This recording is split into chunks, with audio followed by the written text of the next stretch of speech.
Ni hao, halo semuanya, kembali lagi dengan Nubarta.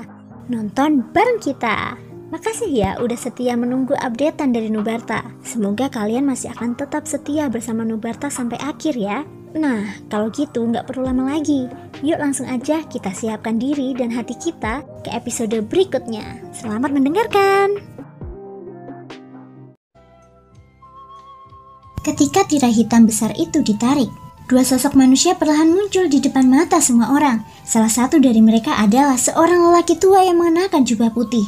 Dia adalah juru lelang. Orang lain mengenakan jubah hitam. Auranya benar-benar tersembunyi di balik jubah hitam itu. Dengan penutup jubah hitam itu, tidak seorang pun yang hadir dapat mendeteksi auranya.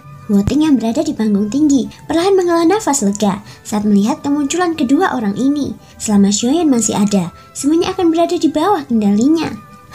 Xiaoyan, mari kita lihat kemana kau bisa melarikan diri kali ini. Woting diam-diam mengumpat dalam hatinya.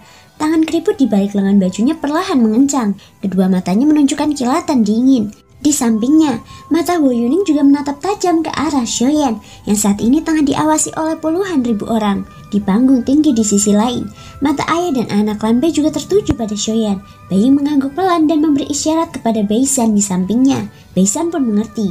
Tangannya di balik lengan bajunya bergetar pelan dan sepotong batu giok muncul di telapak tangannya.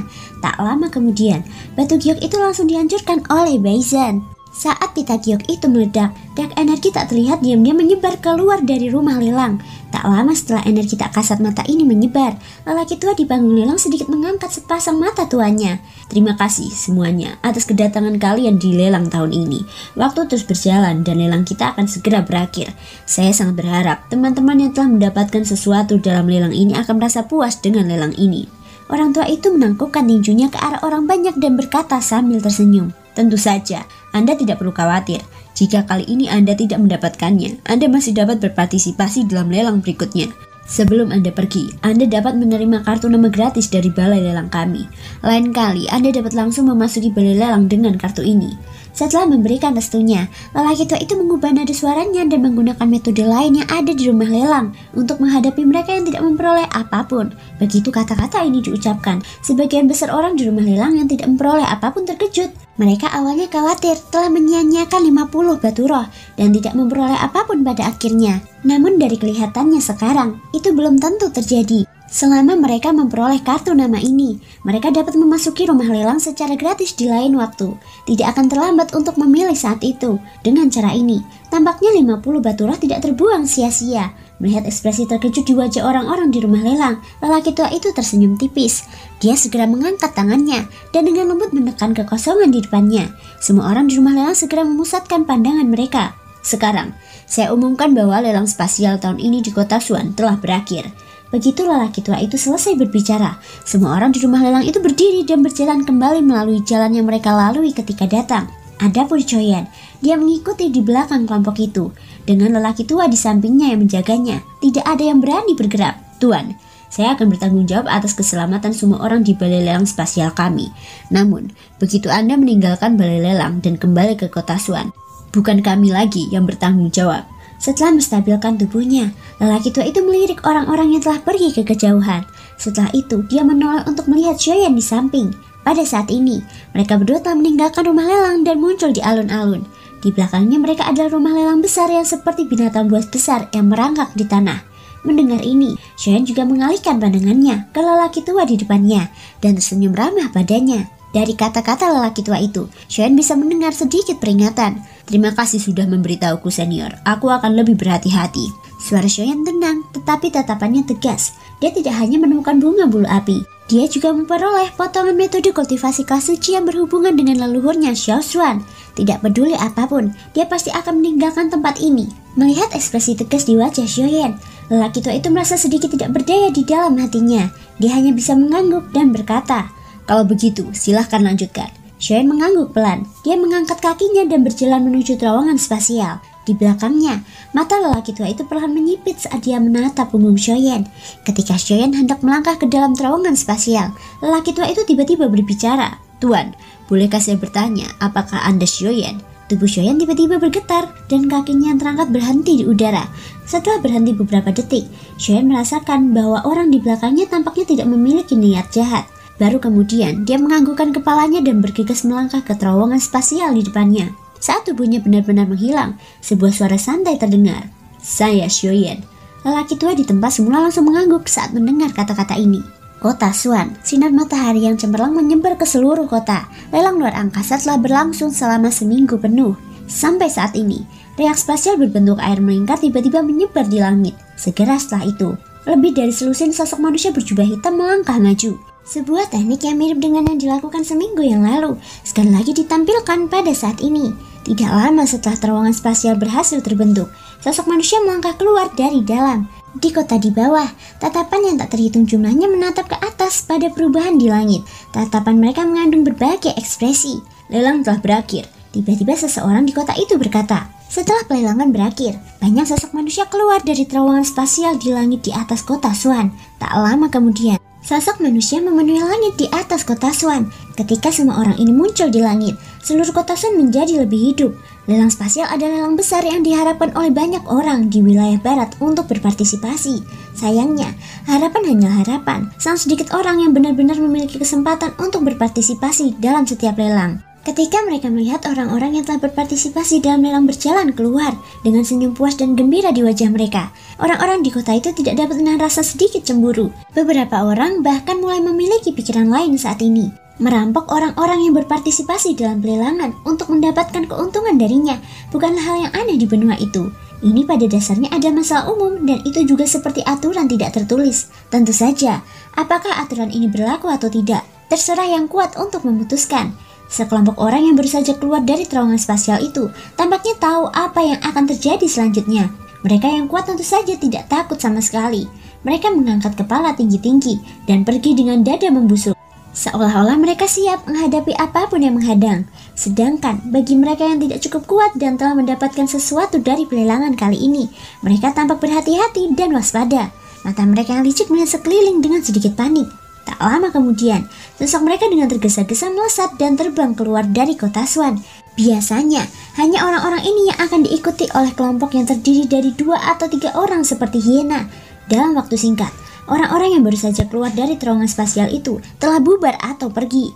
Setelah semua orang pergi, orang-orang dari klan Ho dan klan Bai dan klan Lin serta Su Songmin dan cucunya masih menunggu di langit. Klan Ho dan klan Bai memiliki tujuan yang jelas. Tentu saja, mereka datang ke sini untuk Xiaoyan. Karena hubungan mereka dengan klan Ho dan klan Bai, klan Lin tidak berani bertindak gegabah. Karena mereka tidak pergi, ayah dan anak klan Lin tentu saja tidak berani pergi.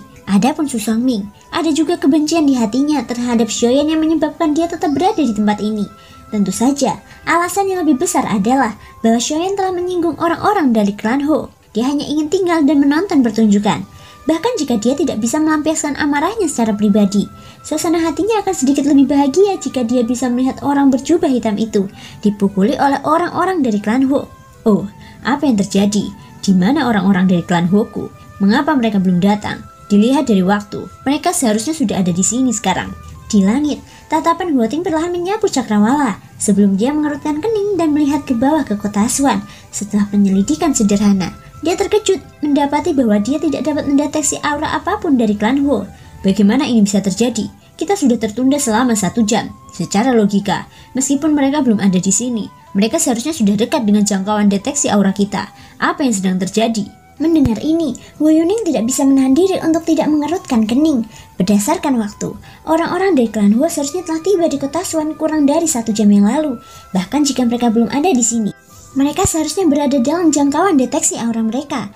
Namun, situasi saat ini adalah bahwa tidak hanya tidak ada tanda-tanda mereka, tetapi mereka juga tidak dapat mendeteksi aura sama sekali.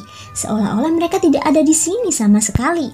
Mungkinkah klan Ho tidak menerima pesan dari kepingan Gyo kita?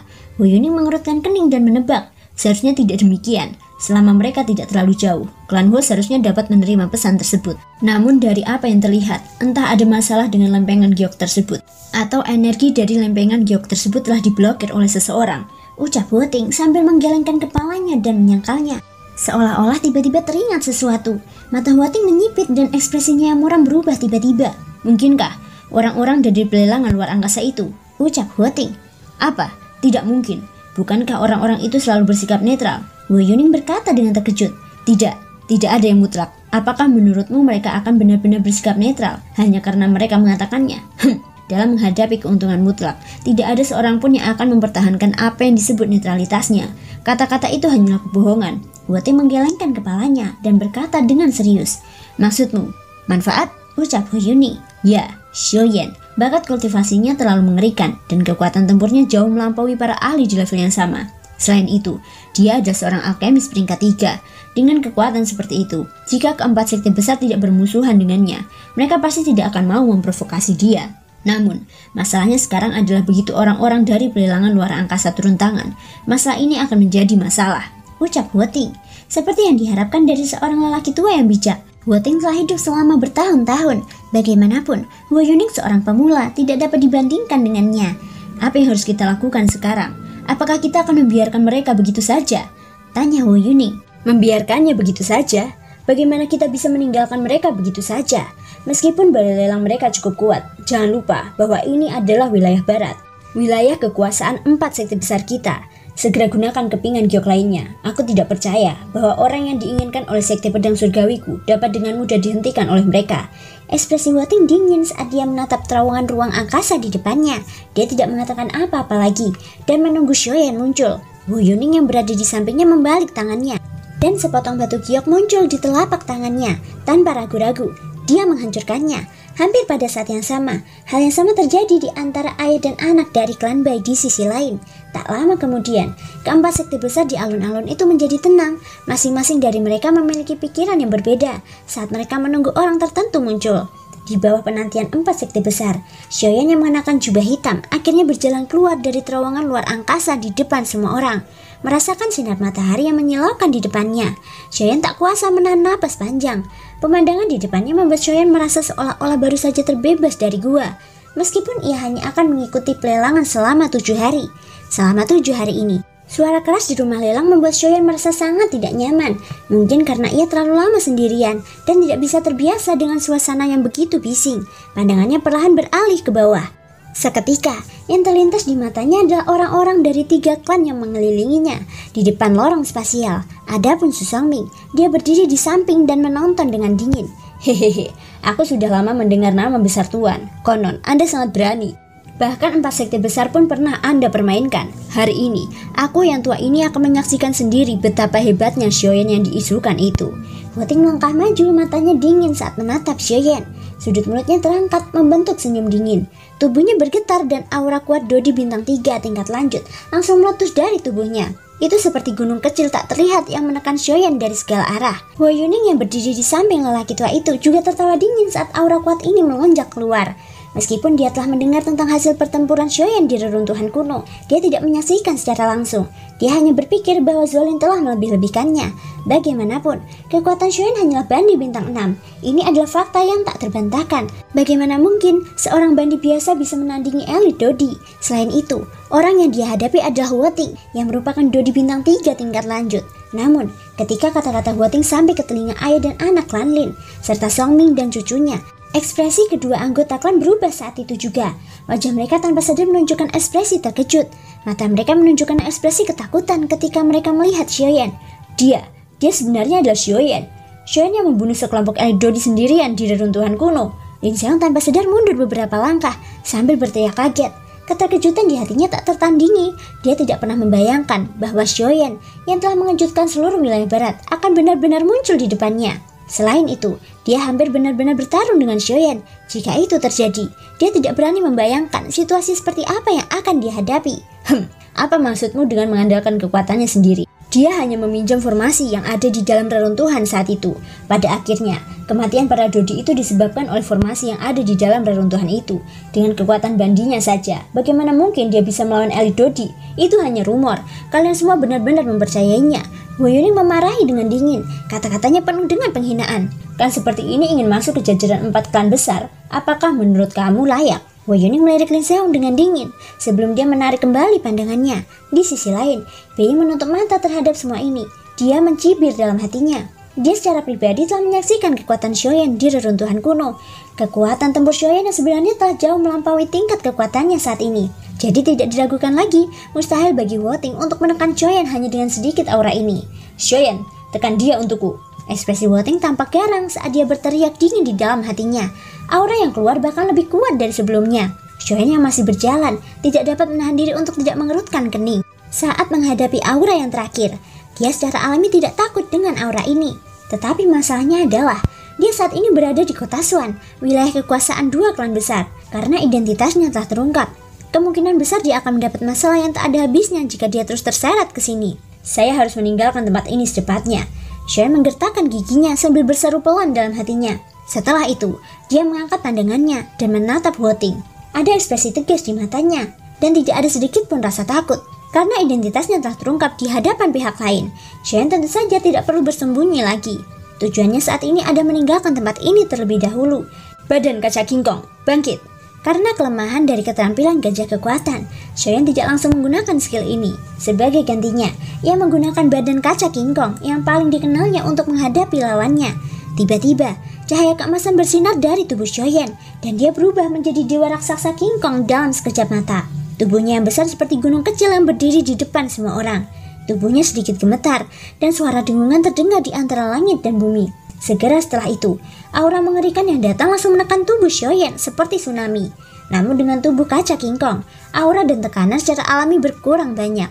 Tubuh Xiaoyan bergetar saat ia menahan tekanan mengerikan yang menimpanya. Kekuatan fisiknya yang dahsyat ditunjukkan pada saat ini. Selain Doqi Xiaoyan dan kekuatan jiwa yang sangat besar, ketiganya bersatu untuk menahan aura dan tekanan tersebut. Apa? Kemunculan pemandangan ini tidak hanya mengejutkan beberapa orang di langit, tetapi bahkan para penonton di kota di bawah juga menampakkan ekspresi terkejut di wajah mereka. Orang-orang di kota ini telah tinggal di tempat ini selama bertahun-tahun. Meskipun mereka tidak mengenal semua orang dari dua klan besar, mereka dapat menebak bahwa Woting adalah anggota klan Ho berdasarkan kesombongan kedua belah pihak. Adapun Xiaoyan, Woting baru saja mengumumkan identitasnya di depan semua orang di kota. Semua orang di kota secara alami tahu tentangnya. Pada saat ini, ekspresi semua orang di kota di bawah tiba-tiba menegang ketika mereka melihat aura dan tekanan Woting telah diblokir oleh Xiaoyan. Mereka telah lama mendengar bahwa kekuatan Xiaoyan luar biasa. Sekarang, setelah mereka melihatnya sendiri, dia benar-benar kuat.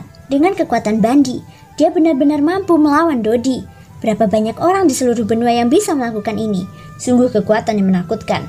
Itulah tekanan dari seorang Dodi. Dia benar-benar mampu menangkisnya dengan kekuatan Bandi bintang 6. Apakah orang ini benar-benar hanya seorang Bandi?